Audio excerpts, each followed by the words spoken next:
It's October 18th, 2020. Game 7 of the NLCS between the Atlanta Braves and LA Dodgers. The Braves are down 4-3 with 2 outs and nobody on in the top of the 9th. They need offense right now to keep their World Series hopes alive. One more out would mean the Dodgers get to celebrate yet another NL pennant. Let's recall all the weird stuff that makes this moment unique, including the location. We need to rewind. This episode of Rewinder is presented by T-Mobile, America's largest 5G network. This moment, held this whole game, might not be happening if not for the man currently prowling right field, Mookie Betts.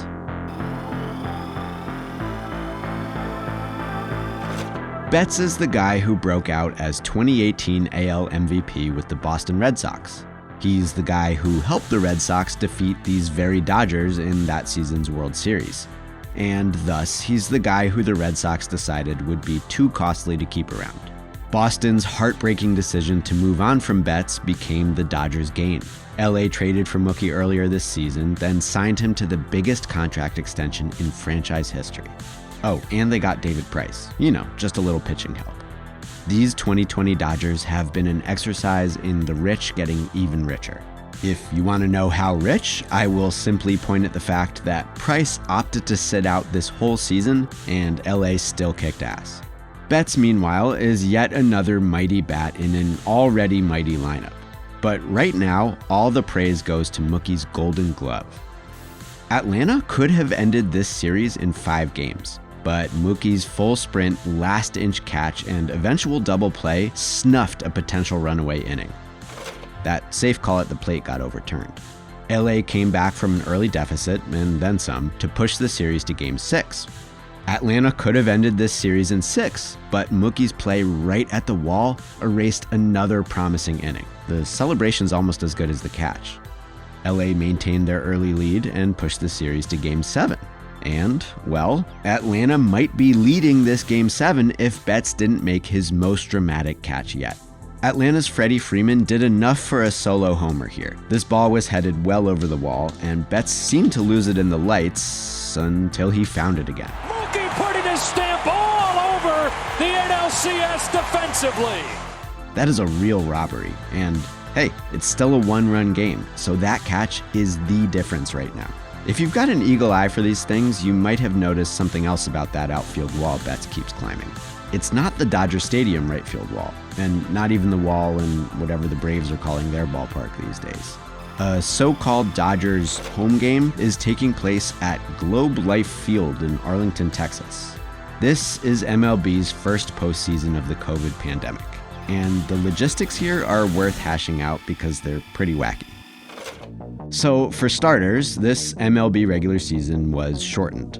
To make up for that much smaller sample, MLB expanded its postseason to include 16 teams and added a wildcard round of 3-game series to narrow the field from 16 to 8.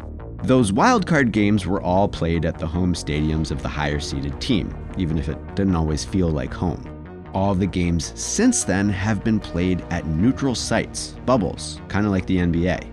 One bubble is in Southern California. There has been baseball at Dodger Stadium this month, but not for the Dodgers.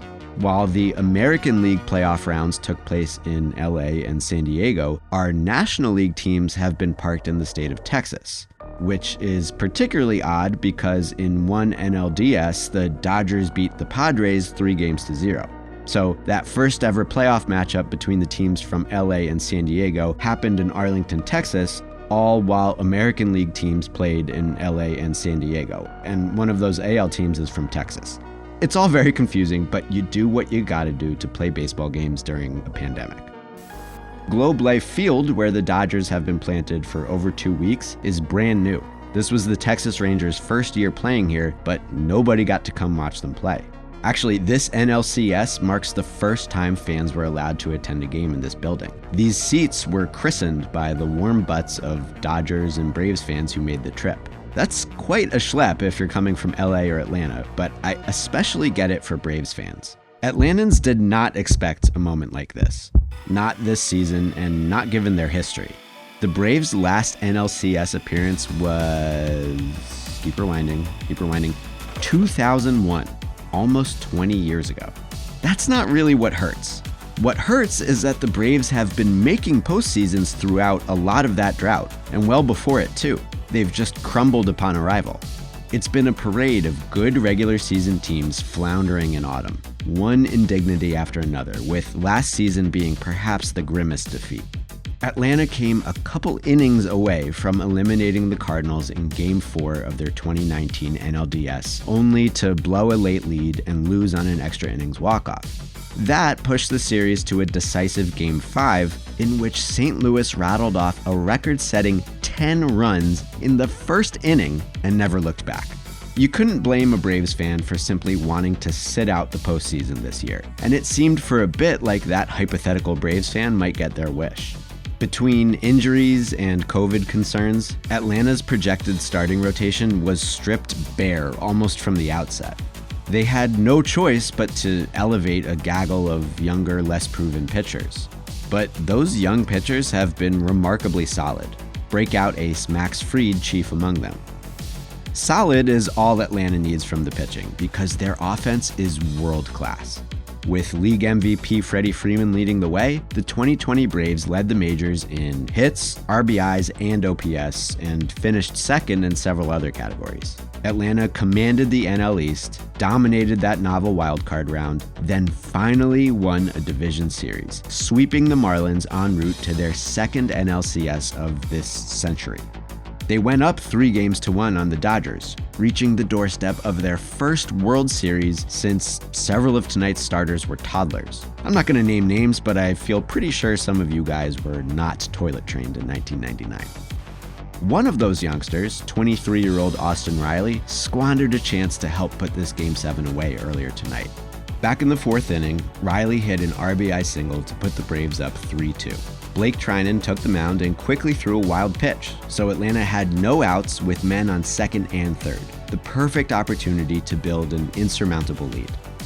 But this sharp grounder created a tough base running predicament, and this indecision from Riley allowed for a devastating double play. The threat was neutralized, and the Braves haven't scored since. That was the best chance for Atlanta to keep this long-awaited run alive, but it slipped away. Now their last chance to resurrect it lays in the hands of, oh, hey, this is Austin Riley. Well, Austin, if you want people to forget about that boner on the base paths, one really big swing here would help.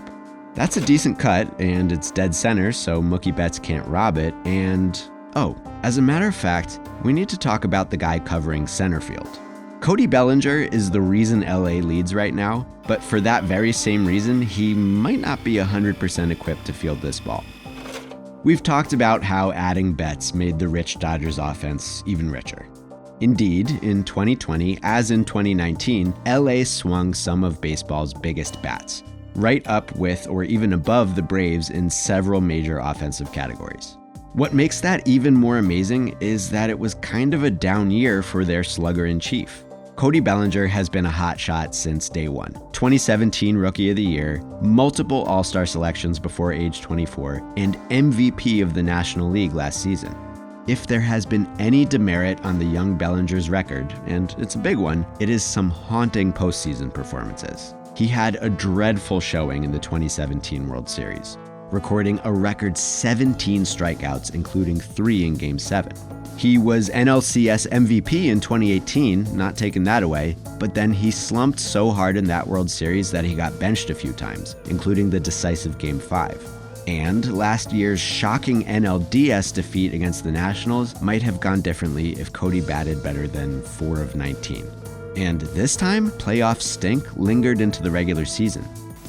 Bellinger is certainly not alone among players hitting worse in this COVID-wrecked season of weird cramped schedules and weird empty venues, but it's still hard to ignore that 2020 was the worst season of his career by a long shot, or that it followed news that he messed with his swing. Thankfully, LA's lineup is more than stacked enough to make up for that. Betts and Corey Seager both earned themselves some MVP votes. And thankfully, Cody's woken up for the postseason. Bellinger maintained a hitting streak through the wildcard series and the NLDS victory over the Padres. Hardly any of those games were close, and the one that was, Game 2 against the Padres, Cody saved in the field with this unbelievable robbery of Fernando Tatis. Might have put a dent in that wall. But entering tonight, Cody hadn't left that much of an imprint on the NLCS. If anything, the Dodgers series comeback continued the theme of offensive success without much hitting from Bellinger. Cody's best performance to date was in Game 3, and the Dodgers did not need it. They rattled off a record-breaking 11 runs in the first inning and never looked back. Yes, this is after the Braves gave up a 10-run first inning in last year's playoffs. And that was before the Dodgers won back-to-back games to tie this series. Hug the nearest Braves fan. Anyway, the point is that this has been Bellinger's best postseason, following a few stinkers in a row and following his worst regular season. But this particular series didn't have all that much Bellinger. Until tonight. Here in Game 7, in the bottom of the 7th inning, against Atlanta's Chris Martin, facing a 2-2 count, Cody Bellinger had his moment. The announcers set him up perfectly. And a great regular season player, but has struggled in the postseason throughout his career. Then Cody absolutely smoked one. This was the home run trot of an MVP caliber player, eclipsing some sub-MVP performances.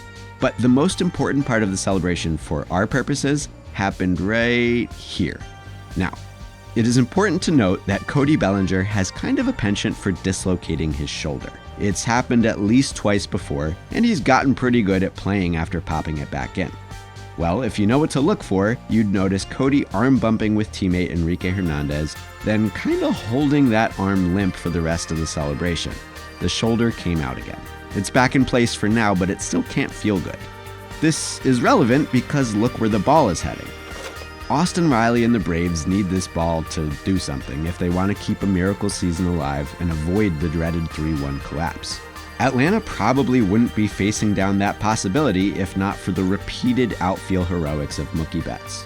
And LA wouldn't be here without the long-awaited postseason heroics of Cody Bellinger, who's about to try to make the final out with a glove arm that was hanging limp out of the socket just minutes ago. Let's see if the Braves can keep this going, or if the Dodgers can clinch a trip to the World Series. Welcome to a moment in history. Towering fly ball. The Dodgers come from behind in the series. They come from behind in Game 7, and they win the National League pennant.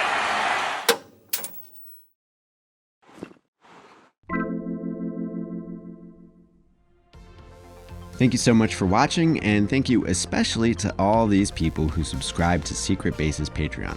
For mere dollars a month, they get to see more cool stuff and earlier cool stuff than the rest of you, and I appreciate it.